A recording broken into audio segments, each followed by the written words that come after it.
بسم اللہ الرحمن الرحیم۔ میں آپ کے سامنے یہ بیان کر رہا تھا کہ اہل حدیث کی کتابوں میں ان کے بڑے بڑے علماء نے کچھ متضاد مسائل لکھے ہیں۔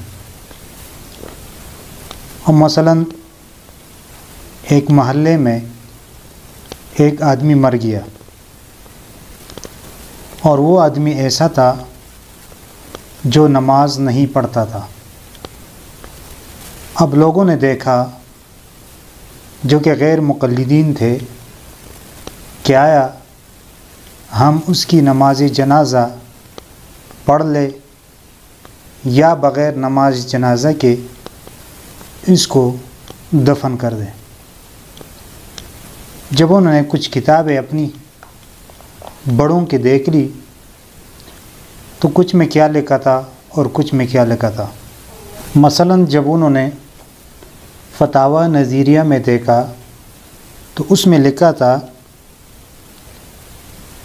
جن احادیث سے تارک الصلاۃ کا کفر ثابت ہوتا ہے ان احادیث سے وہ بلا شبہ کافر ہیں، اور ان کو کافر کہنا روا ہے، مگر ہاں تارک الصلاۃ کا کفر ایسا نہیں ہے کہ جس کی وجہ سے وہ ملت اسلام سے خارج ہو جائے اور مغفرت و شفاعت و دخول جنت کا مستحق نہ رہے۔ اور یہی بات فتاوی ثنائیہ اور فتاوی علماء حدیث میں بھی ہے، اس میں بھی آپ دیکھ سکتے ہیں۔ اور اسی طرح اسی فتاوی نظیریہ میں ایک اور مقام پر لکھتے ہیں حسب مصلحت وقت تحدیداً تارک صلاۃ کو مطلق کافر کہنا جائز ہے، نہ یہ کہ مانند کفار غسل و تجہیز و تکفین و نماز جنازہ سے محروم کیا جائے۔ ان کتابوں سے یہ بات ثابت ہو رہی ہے کہ وہ بغیر نماز جنازہ کے دفن نہ کیا جائے۔ لیکن جب انہوں نے فتاوی اہل حدیث میں دیکھ لیا تو اس میں لکھا ہوا تھا ہاں نماز ایسا رکن ہے کہ اس کے نہ پڑھنے سے ایمان ہی نہیں رہتا۔ اور ایک اور مقام پر لکھتا ہے بے نماز کا جنازہ نہ پڑھنا چاہیے۔ ایک اور مقام پر لکھتے ہیں بے نماز کی بابت صحیح یہی ہے کہ بالکل کافر ہے، پس اس کے ساتھ کافروں سا سلوک چاہیے۔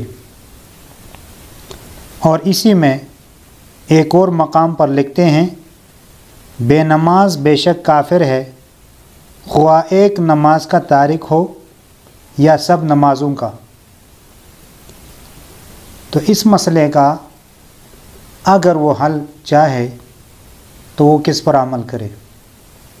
اگر وہ ایک مسئلے کو لیتے ہیں، اگر پہلی والی بات کو لیتے ہیں تو دوسری والی بات جو لکھی ہے وہ بھی تو قرآن و حدیث سے لکھی ہے، تو جب وہ پہلے والی بات پہ عمل کریں گے تو یہ تو دوسری جو بات ہے اس کے خلاف ہے، اور انہوں نے قرآن و حدیث کے خلاف عمل کیا۔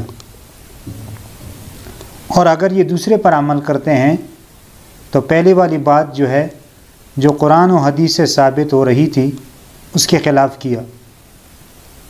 اور اس مسئلے کا تعلق صرف نماز سے نہیں ہے بلکہ اس کا تعلق نکاح سے بھی ہو سکتا ہے۔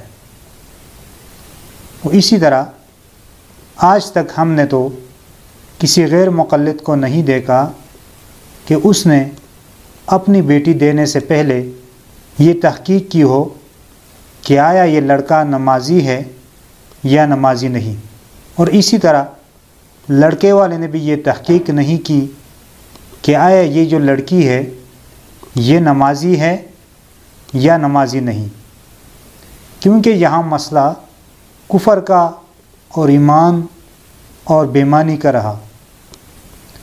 جب ایک آدمی کافر ہے تو کافر کے ساتھ تو مسلمان لڑکی یا لڑکے کا نکاح جائز نہیں ہے۔ تو کیا آپ میں سے کوئی جانتا ہے کہ کسی غیر مقلد نے نکاح کرانے سے پہلے یہ تحقیق کی ہو کیا لڑکا نمازی ہے یا نہیں؟ باقی اللہ تعالیٰ سے دعا ہے کہ اللہ تعالیٰ ہمیں صحیح سمجھ اور فہم عطا فرمائے اور دین پر عمل کرنے کی توفیق عطا فرمائے اور بزرگوں کی اور صحابہ کرام کے توہین سے محفوظ رکھیں، آمین۔ وما علینا الا البلاغ المبین۔